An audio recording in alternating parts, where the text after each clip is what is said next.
心の準備は整ったか。530年続いてきた真の存亡をかけた戦いだ。必ず当然の角がある。これまで散っていった者たち必ず背を支えてくれる。最後まで戦うぞ真の古来。我らの国を絶対に守りきるぞ。Salut l'unité, bienvenue sur ma chaîne pour la review du chapitre 824 de Kingdom. Alors avant de commencer, la bonne review, parce que là, les gars, on est sur un chapitre comme je les aime. Beaucoup d'événements, même si en réalité, pas beaucoup de temps s'est passé dans le chapitre. J'aime beaucoup ce que j'ai vu. Mais avant, je vous invite à vous abonner, lâcher un like et rejoindre le Discord. Sur ce, on peut commencer cette review. J'ai des choses à dire, j'ai même des excuses à donner parce que il y a quelque chose qui s'est passé. Là, je me dois de faire des excuses un peu parce que peut-être que j'ai été un peu trop dur. Alors déjà, je tiens à donner mes plus grandes excuses au lieutenant N. J'ai osé dire, les gars, j'ai osé dire qu'il n'était pas méritant pour avoir peut-être autant d'hommes sous ses ordres et peut-être après devenir général, mais je suis désolé. Rien que dans les derniers chapitres, chez la Ishin, c'est lui qui... Les gars, on est sur un lieutenant N, c'est lui qui a changé le cours de la bataille actuelle. Hein. Je ne sais pas si vous vous rendez compte. Hein. Son mouvement, sa prise de décision sur le champ de bataille à la volée, elle a changé l'aspect de la bataille. C'est pas Kaioten, hein, c'est pas Kyukai, c'est pas Shin qui ont réfléchi à quelque chose. C'est lieutenant N sur le champ de bataille, à la volée, il a pris les infos, hop là, Shin est en danger, qu'est-ce que je peux faire? Clac clac, j'appelle lui, appelez les commandants, n'oubliez pas... Non, mais les gars, franchement, c'est même pas une grosse stratégie qu'il a fait, c'est juste du bon sens. Il a utilisé les atouts qu'il avait. Mais bon, commençons par le début, ne nous agitons pas. Au moins, j'ai présenté mes excuses parce que j'ai osé le dénigrer quand ils ont commencé à parler de « ouais, général, le N et tout ». J'ai commencé à le dénigrer un peu. Je m'en veux. Et s'il est capable de faire des choses aussi logiques sur la Ishin, c'est bon, on le garde. Parce que on a vu que là, c'est pas Shin qui fait quelque chose, c'est pas Kaioten. Et Kyukai, je sais pas, il dort encore. Mais tranquillement, on commence le début du chapitre, l'arrivée des renforts que le lieutenant N, évidemment, a envoyé. On a les commandants les plus importants qui sont arrivés. Maintenant, il y a juste quelque chose hein, qui me dérange. J'ai l'impression que ça a été fait exprès peut-être, mais vous avez remarqué, on a tous les commandants principaux, ceux qui ont une cavalerie, hein, qui sont présents. Après, on a Sugen qui est là parce que voilà, c'est le commandant de l'infanterie, mais c'est le plus fort en tout cas au sol. Donc c'est lui qui va s'occuper un peu de toute l'infanterie. Hein. Mais au niveau des cavaliers, ils sont tous là, sauf bien évidemment Garo qui s'est fait one shot. Mais ça on comprend. Hein. En gros, Garo, il est hors champ parce que voilà, il s'est fait tabasser. Mais on comprend pourquoi. Par contre, je comprends pas pourquoi. Dans ce chapitre, on voit toujours pas Mendu. Là, ça commence à m'inquiéter, les gars, il est où? Parce que, quand même, ça fait... Là, le temps, dans la temporalité, ça fait un moment qu'il doit être en train de combattre sur le flanc de Koku. Il est où? Je comprends pas. Normalement, il devrait déjà arriver et pouvoir aider Shin et les autres, et on aurait pu un peu mettre la lumière sur lui. Après, peut-être... Effectivement que en fait le chapitre et voilà les derniers chapitres ils ont été faits en fait pour mettre plutôt la lumière sur les anciens de l'Aishin, vraiment le corps de l'Aishin, parce qu'en vrai Garo, même si c'est un ancien, on dirait qu'il a été écarté en ayant fait quelque chose juste pour pas dire bon il a servi à rien. Il a été écarté au début de la bataille avec l'embuscade sur Shin, mais il avait fait quand même quelque chose, on a vu qu'il était là, il a quand même travaillé, mais écarté. Là, c'est plus vraiment les anciens qui sont là, même s'ils sont pas tous là, c'est vraiment le corps de la ancienne Ishin qui est là. Et j'ai l'impression qu'en fait, ça veut nous raconter plutôt l'évolution que ces personnages-là vont avoir. On est en train de se concentrer plus sur leur évolution à eux, et ça va continuer dans ce sens, je vais m'expliquer, puisque juste après que les renforts arrivent, bien évidemment, les commandants, ils commencent à dire « Ok, bon, on est là, Shin, c'est bon, on te donne un cheval, toi, tu t'occupes du général, logique, nous, on va s'occuper de la brute épaisse à côté, on va le retenir. » Mais là, ce que j'ai trouvé très, très intéressant, c'est que je crois que c'est Denei qui dit ça. Il dit « Ouais, t'inquiète pas, on va le retenir et toi, tu t'occupes du général. » Et là, en fait, t'as Shin, il dit rien, et après, il dit juste « C'est un monstre. » Alors, dans la trad, il dit c'est un monstre, peut-être dans une autre trad, il dit quelque chose. Mais en tout cas, je pense qu'on a tous compris qu'il veut dire le mec en face, il est vraiment fort, c'est une force de la nature. Mais il dit ça, les gars, je pense qu'il dit pas ça pour lui. Hein, parce que je pense que Shin, tous les jours, il peut se battre contre Yoko et en ayant dans sa tête, oui, je vais gagner. Mais il dit que c'est un monstre, pas pour lui, mais il dit que c'est un monstre plutôt pour ses commandants. Parce qu'il ne les regarde même pas et t'as l'impression qu'il veut dire quelque chose. Mais en même temps, il peut pas le dire parce que s'il le dit, déjà, pour le moral, c'est dégueulasse. S'il disait un truc genre, non, vous pouvez pas le battre, arrêtez et tout, faites pas ça, vous allez mourir, je veux pas que vous mouriez. Et c'est logique parce que même si Shin, c'est le général et que normalement, dans des situations dangereuses, ces hommes, ils doivent, bon, si c'est la seule solution, ils doivent se sacrifier pour que au moins lui survive ou gagne la bataille. Mais lui, on sait que la Shin, c'est pas que ça, c'est que lui, ses commandants, c'est comme sa famille, c'est comme ses amis, et même sur le champ de bataille, il peut pas vouloir aussi facilement les laisser dans une situation aussi dangereuse, surtout que là, contre Yoko, il y a de fortes chances que quelqu'un puisse mourir très très rapidement, quoi. Donc là, t'as l'impression qu'il dit, ouais, c'est un monstre, attention et tout, c'est un peu une remarque pour se rassurer un peu lui, parce que il peut pas leur dire faites attention, il est plus fort que vous, il va vous one-shot. Il peut pas dire ça. Il dit juste c'est un monstre, et voilà, Denei et tout, il continue. T'inquiète pas, on va s'en occuper. Donc, Shin, petite mise en garde.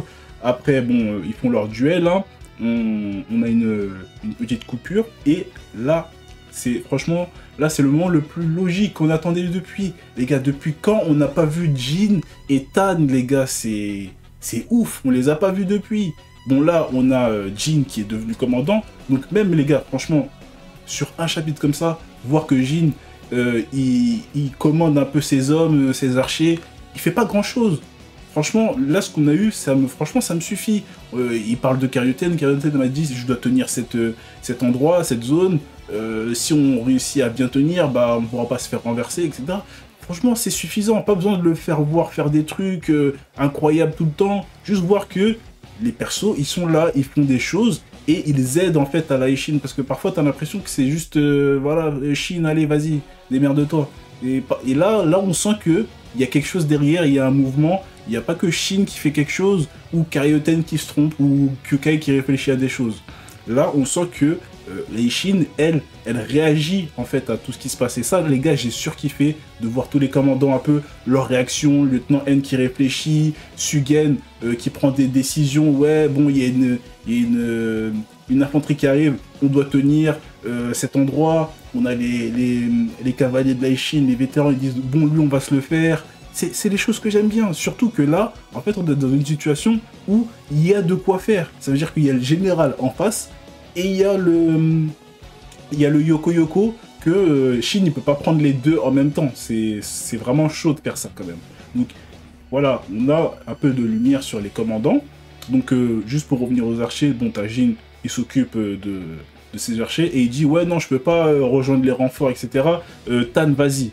Et là c'est très très intéressant parce que si on part du principe que c'est pour montrer une évolution de la Shin, Jin, il pourrait vraiment devenir ce commandant en fait des archers, et Tan pourrait devenir un peu un assassin, un peu un soutien sur des duels. Et ça, j'en avais parlé dans une de mes vidéos où je disais que Jin et Tan, en fait, ensemble, les deux ensemble, sur un général, un guerrier très très puissant comme Yoko ou n'importe qui, c'est trop fort en fait. C'est vraiment trop fort parce que même Shin, tu lui mets Jin et Tan, et tu lui mets un commandant, un général, un peu de son calibre qui peut faire des duels, il s'en sort pas, hein. Il s'en sort pas. On a vu ce que pendant le dernier arc de Kanki, ce qu'un archer pouvait faire. Genre ça peut te retourner un duel et tout. On sait que c'est vraiment boosté, c'est vraiment trop boosté. Donc là, le fait que on ait coupé un peu Jin de l'équation en mode, ok, toi, t'es plus le commandant archer super fort, tu auras tes moments, mais on te laisse un peu sur le côté. Et Tan, peut-être qu'à l'avenir, on pourra plus l'utiliser en fait dans ces moments-là, sur des duels, sur des...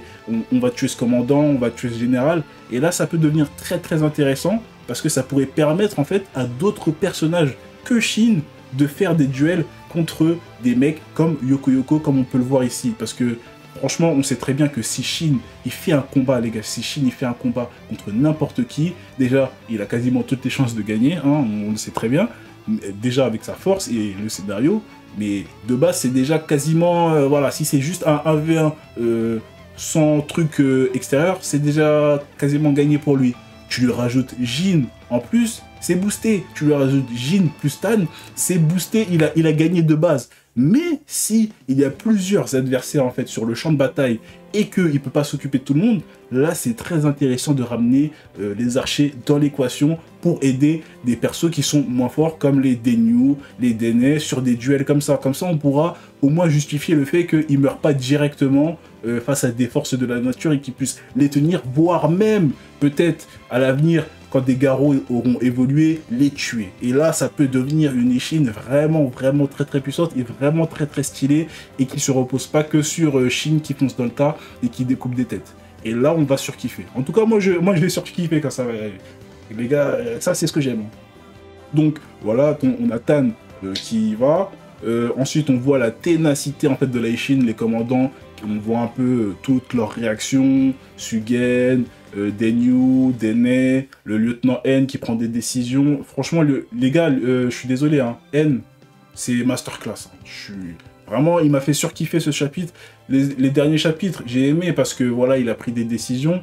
Mais ce chapitre-là, il n'a pas été bête. Hein. Franchement, la vérité, je pensais vraiment pas qu'il puisse ramener les archers parce que, comme on l'avait déjà dit, les archers ils sont trop puissants en fait, ils sont trop puissants, quand tu les ramènes en fait ça peut déséquilibrer, mais là le fait qu'il en ramène que un et qu'en fait il s'occupe pas de Aku ou Koku mais de Yoko Yoko, c'est excellent.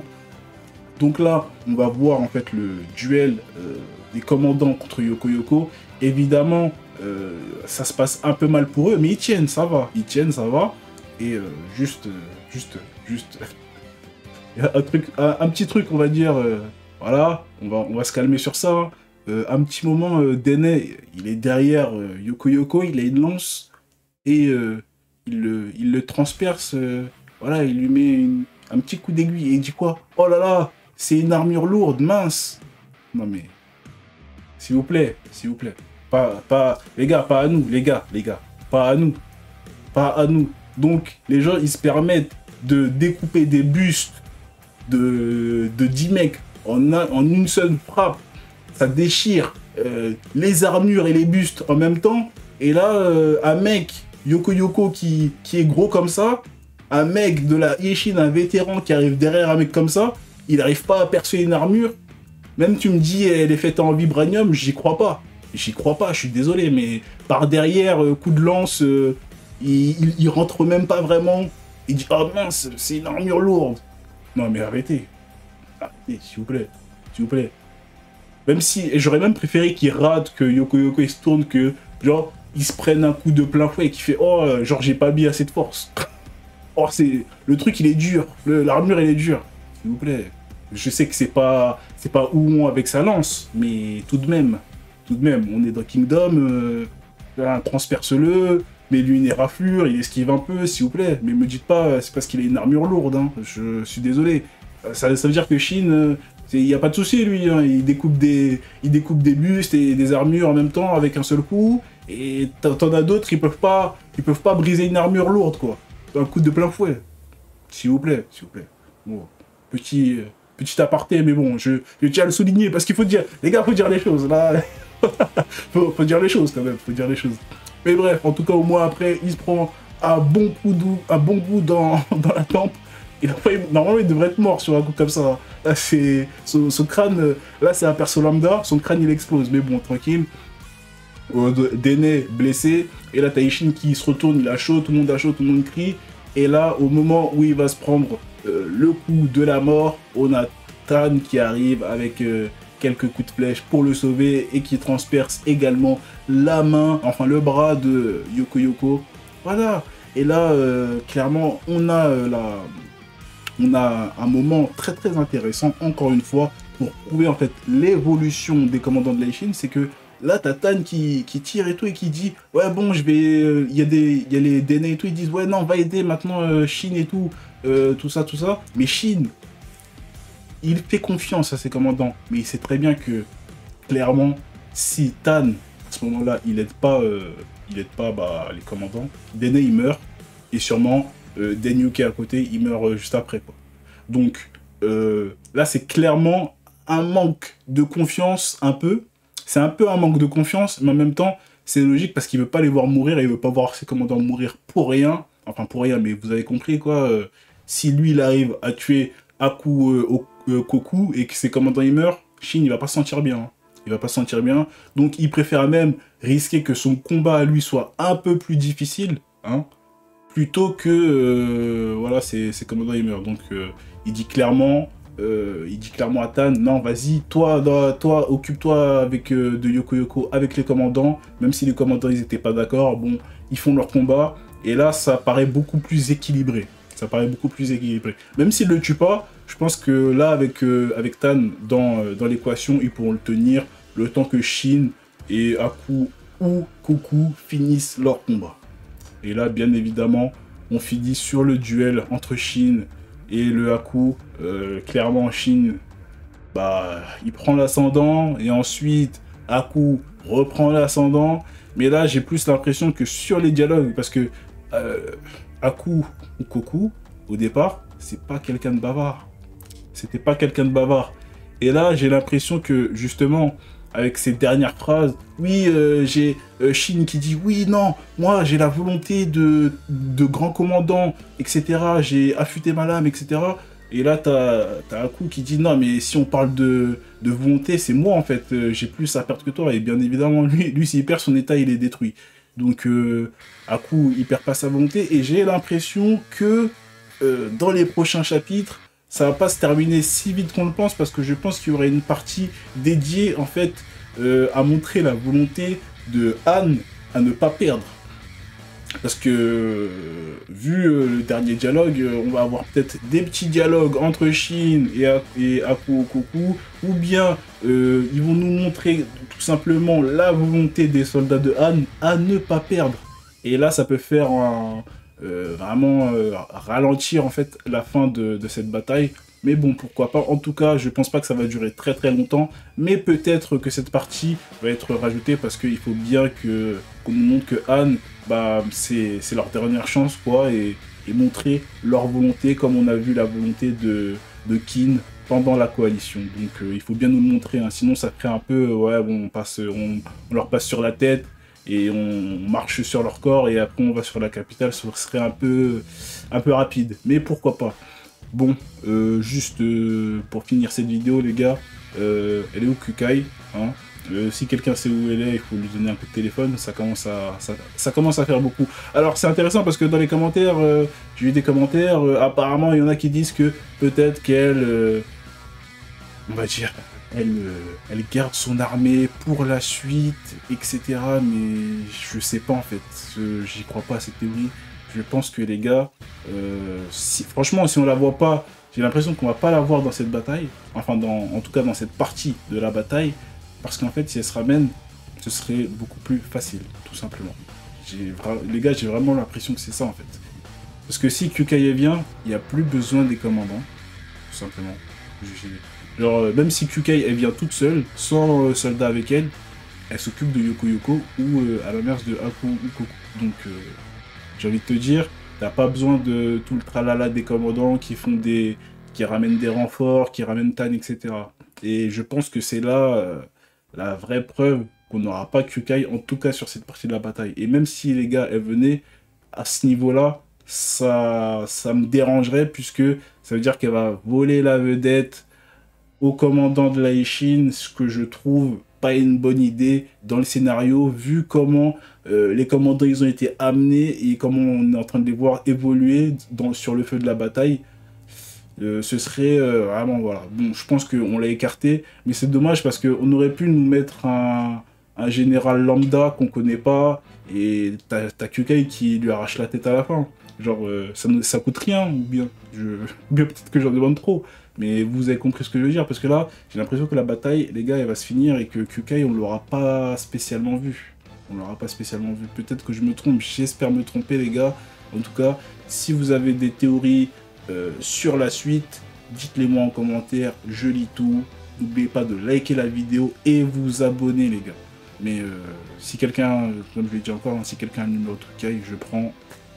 Faut lui dire, en fait, tu fais quoi? On veut juste savoir, tu fais quoi? La vérité, même si tu restes au QG et qu'elle fait rien, je veux juste qu'elle nous montre, genre, vous inquiétez pas, je suis là quand même. Mais là, enfin, c'est pas ce qui se passe sur le champ de bataille, elle voit pas que c'est chaud sur le Teco. Qu'est-ce qu'en fait, elle fait quoi en fait? Je veux juste savoir, elle fait quoi? Je demande pas beaucoup, les gars. C'est pas, les gars, c'est pas ma meuf, hein, mais je veux juste savoir, elle fait quoi? Réponds. Réponds-nous en fait, c'est tout. Mais bon, sur ce, je vous souhaite une bonne soirée. Force à vous. 次は君だ。